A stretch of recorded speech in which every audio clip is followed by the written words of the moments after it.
Hello, welcome to Data Talks with Lauren. Today's topic we are speaking about data management in libraries. Data management involves getting quality data and storing it somewhere in a very safe manner and cost-effective manner.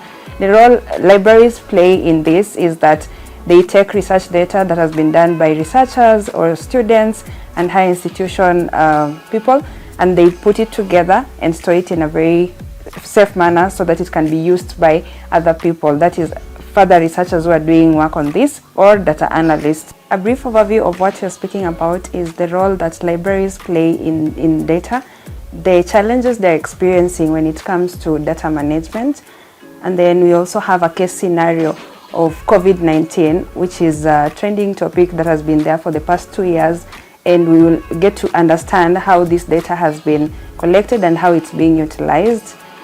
With me today is a special guest who I'd like to introduce at this point. Hi, Karibu.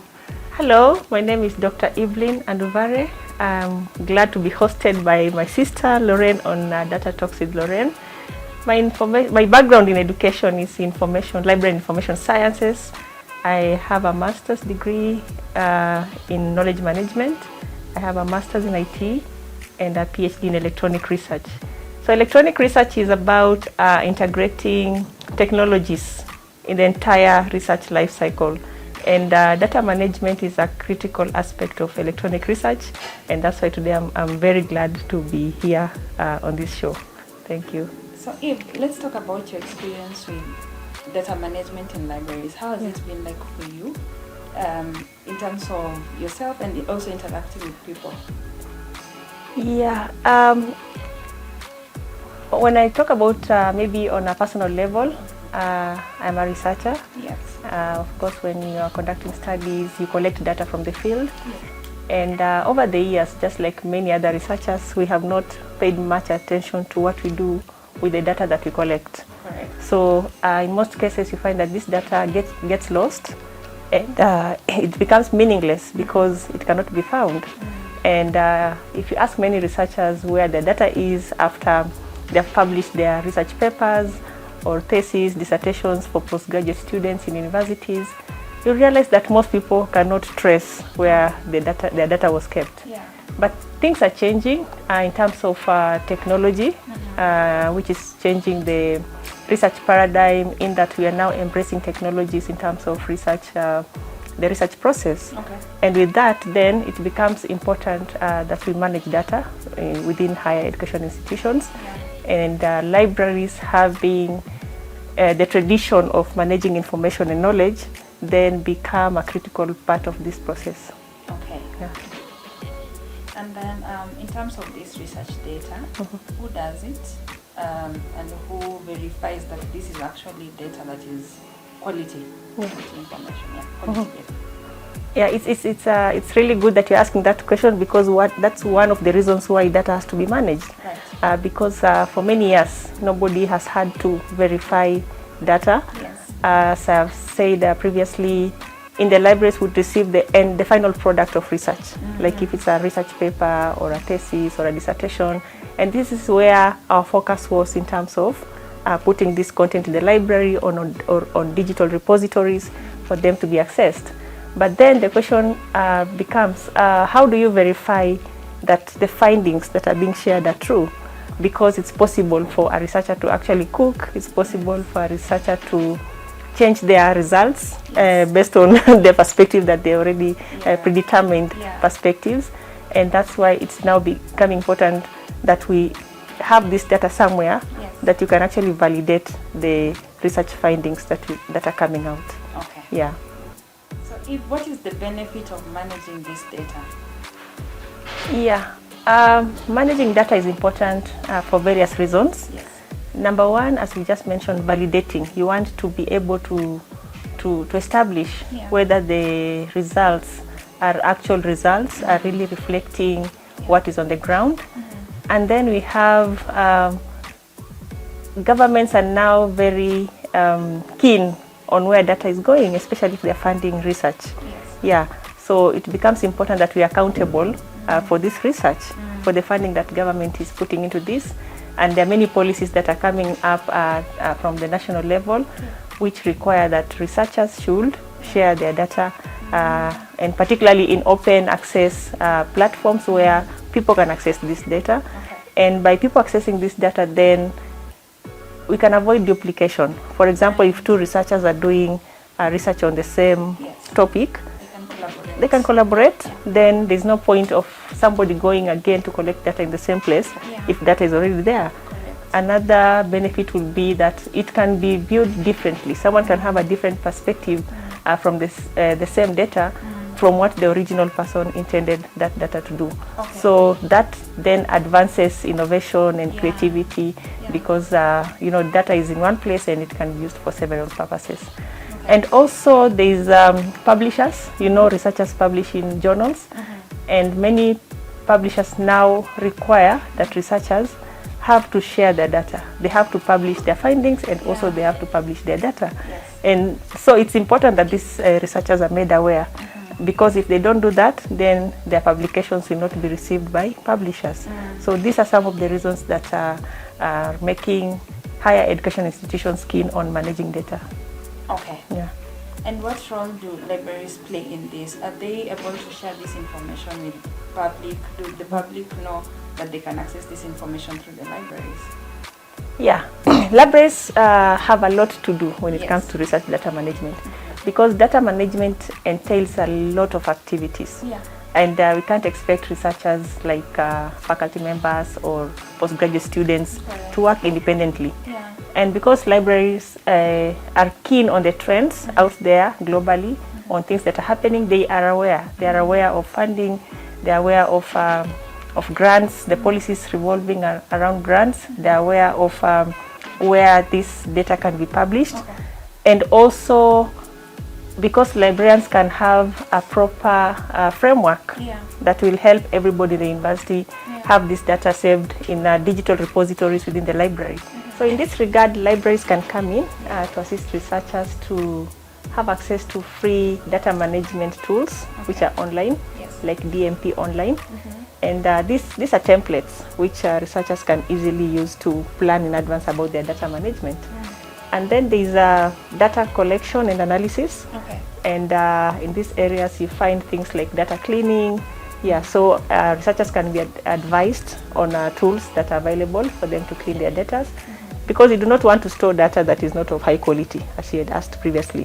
So this process enables that quality check. And then data can also is required to be preserved, and in this area you need to determine for how long.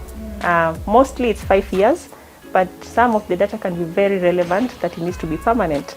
So these are the things you need to establish and determine, and sometimes researchers require help from the library in terms of determining how long, and then where can they store the data. Previously we would just put in a diskette years back, and nobody has those diskettes yet. They had a lot of data. Some people are putting on folders on their computers, but nowadays people are going for cloud, storage, and also we have national infrastructures like KENET, Kenya Education Network, which is the national research education network in Kenya, and such infrastructures then help researchers to store data, because some of it could be quite a lot. When data comes from one person, it may not be much, but collectively from many researchers, it's a lot. And so libraries have to try and coordinate this, establish the partners that they can work with. And then there's the issue of publishing. You want to publish data, as you said, and mostly we are going for open access initiatives. You want this data to be open so that globally it can be accessed. So libraries are also coming up with the data repositories. We have free open source softwares that can be used in this area, where they can now store their data that public can access the data. Yes. Are we able to share those tools, maybe in the link, so that people can access? Yes. We will. And then in regards to KENET, I had a few questions. Anyone can access this information? Yes, KENET works mostly for higher education institutions. And it's a national infrastructure that provides a whole range of research services, including internet, subsidized internet. But then this goes to member institutions. So you need to be a member of Kenneth for you to benefit from this. Okay. So they have data centers, and interestingly, they host these data centers in libraries. Oh, so okay. it becomes really convenient for libraries to work with them in order to support researchers to store data. And a few years ago, about 2 years ago, I had read from them that they're storing data for researchers for free for a particular period of time. So these are the things now we are able to establish as librarians, and to reach out to researchers and explain and create the awareness about where they can store data safely. Okay. Yeah. So if I'm an individual or a company and I need some data that I need to work with on something, how do I go about it, that process for me to access Kenneth and be able to access that data? Yeah, when it comes to Kenneth, then it will be a deal to get in touch with Kenneth in terms of accessing data. Okay. You know, now that they're open to in the university environment. Yes. So the data they have is multidisciplinary. It comes from different disciplines. Correct. So it will be a deal to get in touch with Kenneth or approach a library and then they connect you to the Kenneth here. That way it will be easier. But hopefully in the near future you can host someone from Kenneth who can really expand on this, because it's very important. Right. Yeah. Eve, I'd like us to move to now challenges that higher education institutions face when it comes to data management. Please elaborate on that. Yeah. You know, our data management is it's a new trend. Yes. Yeah, it's just coming up. And generally in the African continent, we are dragging a little bit when it comes to accepting technologies and also exposing our data. You know, sometimes someone has gone through a lot even to collect that data. Yeah. So they may not be willing to expose the data or to share it. So it's very important that we have a lot of awareness in terms of how they can benefit and how other people can benefit. Yeah. So the challenge is with that awareness that people don't know how much more beneficial this data will be by having it in the public vis-a-vis having it just maybe on your computer. And also that now comes to cultural challenges. Yeah. Maybe you are not keen on, you know, accepting technology. Yes. You want your data somewhere else. Yes. Maybe you don't even want it in a digital format. You know, these are the challenges now you'll find in the cultural arena if you think about it. And then we have policy issues. Yeah, because data has a lot of issues or activities involved. You have to bring on board all the stakeholders, the faculty members, the students, the library. So the best approach would be to have a policy on data, because there are issues of licensing, there are copyright issues. You may have data that it is okay to share, but there might be data that also needs to be confidential. So you have to have a policy that indicates what are the permissions that you can give for a certain kind of data, who can access this data even if it's in the library, in a data repository. Do you make it open? Do you give it an embargo? Maybe to have it, you know, on a lockdown for a particular period of time. So these are issues to think about within the policy, and also to buy in for the stakeholders. Even if you create a good platform like a data repository, if the members of the institutions are not willing to share their data, then it becomes a challenge. Because you become stagnated as a library and an institution.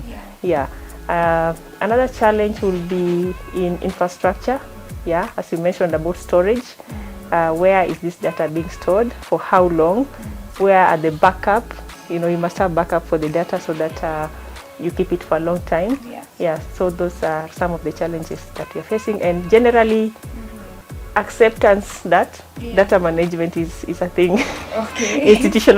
Institutionalizing it within the university environment is now crucial. Speaking of trends, COVID-19 has been something that has been ongoing from 2020, and there is data that has been collected about COVID-19. So we're going to have this case scenario such that we understand what is the place of data in all this, and who is using this data, and how can we make better use about this. COVID-19 is a good example of how relevant data is, because it's a pandemic which just came abruptly from nowhere, has caused a lot of disruptions, and yet the solutions that we have to come up with depend in most cases on the data that's collected. For example, when a president has to close down a country, if we have to go on lockdown, what informs that? It's maybe the statistics of the death, and all that is data. So that becomes relevant, that if the data is not managed well, what will be the implication of the decisions that president even makes for a country? So it means that COVID-19 data has to be handled with care. And then in terms of having this data shared, it will be ideal to share the data that people are collecting. Scientists across the globe are working throughout to find solutions, to find a cure, vaccination, and all that. So if there were more collaborations, if this data was more accessible, I think then maybe we could hasten the process of finding solutions for COVID-19. So that's my perspective on COVID-19 and how relevant it is to manage data. Okay. Yeah. All right. I think at this point I'd like you to give a parting shot. I'd like you to speak to 3 people.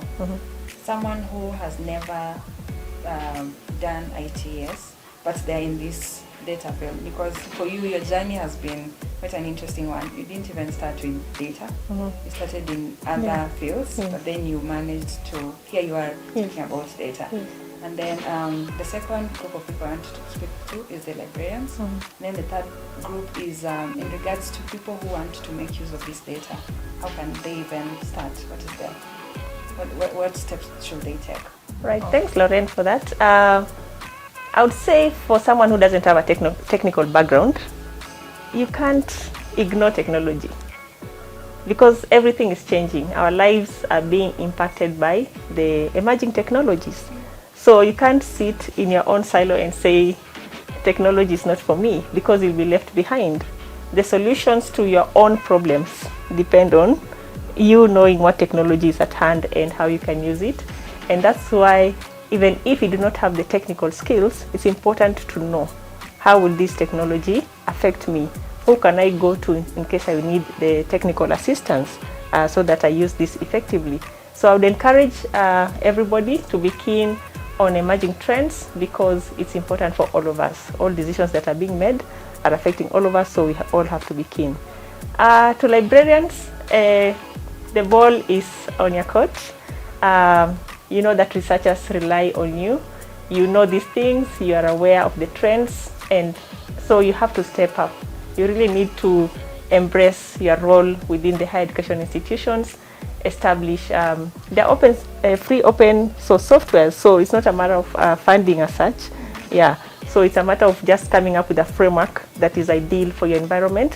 What are the needs of your researchers? Are they aware of these data issues? Where are they publishing? Because again, maybe there is no pressure in the university libraries in terms of where to publish, but it could be that people are publishing in the wrong journals also, predatory journals. So maybe there's lack of awareness in terms of how to publish in high impact journals, which would require maybe storing data and sharing data in open access repositories. So librarians have to ensure that they acquire the relevant skills and competencies by attending even continuous learning. There are short courses, there are webinars that are happening every week globally. It's important to just find some time to be in the know of what is happening across the globe. For people who want to access data, data is now in data repositories, which are open access. Go to your library and ask for assistance, and you'll be assisted to access data.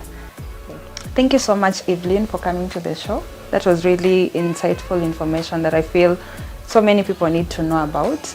And thank you everyone for tuning in. Hoping to see you next time. Stay tuned.